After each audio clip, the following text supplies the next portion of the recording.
Donasi dakwah Yufid. Yuk berikan amal jariah terbaik Anda untuk dakwah dan pendidikan Islam.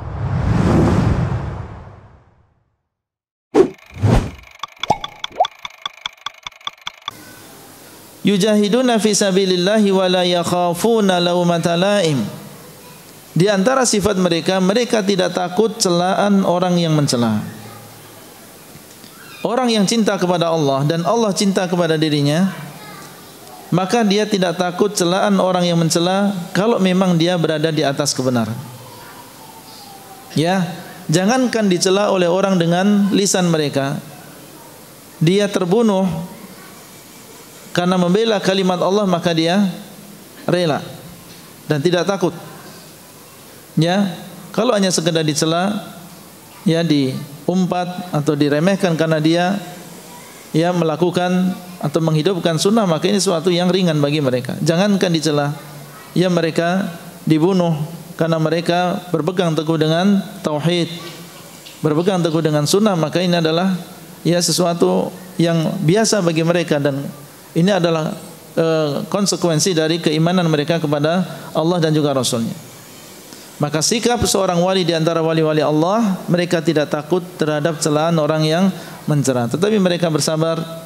Dan bukan berarti di sini seseorang berdakwah sembarangan. Yang namanya dakwah seperti jihad, dia juga memiliki apa? Aturan. Ya, dakwah harus didasarkan ilmu. Ya, kemudian dakwah harus asalnya adalah lemah lembut kepada sesama. Innar rifqa la yakunu fi syai'in illa zanah. Ya, kelemah lembutan tidak ada dalam sesuatu kecuali dia akan menghiasinya. Allah SWT menyuruh Nabi Musa dan juga Nabi Harun untuk berlemah lembut kepada Fir'aun.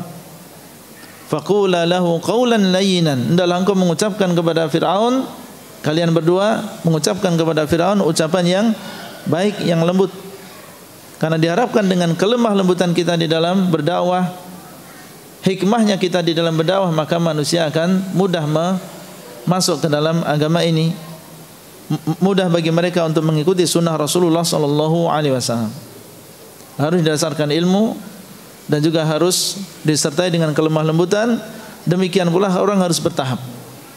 Ya, harus mengikuti bagaimana dahulu Rasulullah sallallahu alaihi wasallam berdakwah. Diprioritaskan tentang masalah tauhid, masalah akidah. Baru setelah itu diajarkan tentang masalah salat. Ya, kemudian masalah zakat dan seterusnya. Karena agama Islam ini adalah agama yang luas dan di sana ada inti dari agama Islam, maka inilah yang kita ajarkan terlebih dahulu kepada orang lain. Termasuk ketika kita mengajari kepada keluarga, mengajarkan kepada anak, yang mendakwai manusia di masjid atau mendakwai manusia di masyarakat kita, maka yang pertama kali kita dahulukan adalah masalah tauhid, masalah akidah. Jadi dakwah ada ilmu. Ya, bukan berarti tidak takut celaan orang yang mencela kemudian sembarangan. Termasuk di antara ilmu dalam berdakwah yang namanya amar ma'ruf nahi munkar, ini ada tingkatan-tingkatannya. Sebagaimana sabda Nabi sallallahu alaihi wasallam, "Man ra'a minkum munkaran falyughayyirhu bi yadihi, fa illam yastati' fa bi lisanihi, fa illam yastati' fa bi qalbihi, wa dzalika adhaful iman."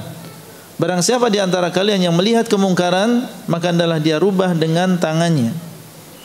Dan maksud dengan tangannya di sini adalah dengan kekuasaannya.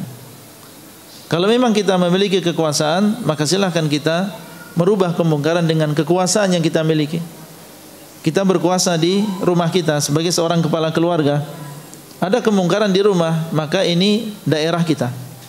Mau kita ambil, mau kita buang, karena ini adalah kemungkaran, ini adalah hak kita.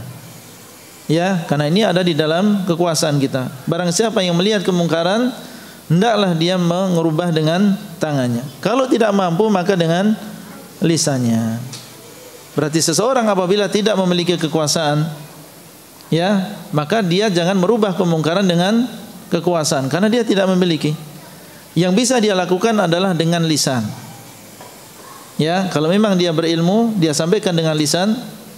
Dia tidak bisa merubah dengan tangannya, dengan kekuasaannya, maka dia nasihati dengan lisannya. Mungkin dengan nasihat ini akan sampai kepada dia dan dia merubah sendiri. Ya, adapun seseorang merusak, ya, atau mengobrak-ngabrik sebuah tempat yang dianggap itu adalah maksiat, padahal dia bukan orang yang berwenang, bukan orang yang memiliki kekuasaan, maka ini bukan termasuk fikih di dalam beramar ma'ruf nahi mungkar. Ya, yang bisa dia lakukan kalau dia memang tidak memiliki kekuasaan adalah mengingatkan saja, mendatangi, kemudian kita sampaikan dengan lisan. Ya, kemudian kalau tidak mampu dengan lisan maka dengan hatinya. Fa illam yastati' fa biqalbihi, kalau dia tidak mampu maka dengan hatinya. Wa dzalika adhaful iman, mengingkari dengan hati maksudnya adalah membencinya. Dengan lisan kita tidak mampu, dengan kekuasaan kita tidak mampu, maka kita mengingkari dengan hati kita. Kita benci dengan kemungkaran tadi, kita benci dengan kesyirikan, kita benci dengan orang yang menyembah kepada selain Allah.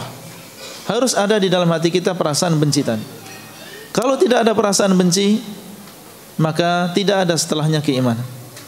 Ya, makanya beliau mengatakan wa dzalika adhaful iman, kebencian yang ada dalam hati yang tidak disertai dengan merubah kemungkaran dengan kekuasaan dan juga lisan, ini adalah tingkatan iman yang terakhir.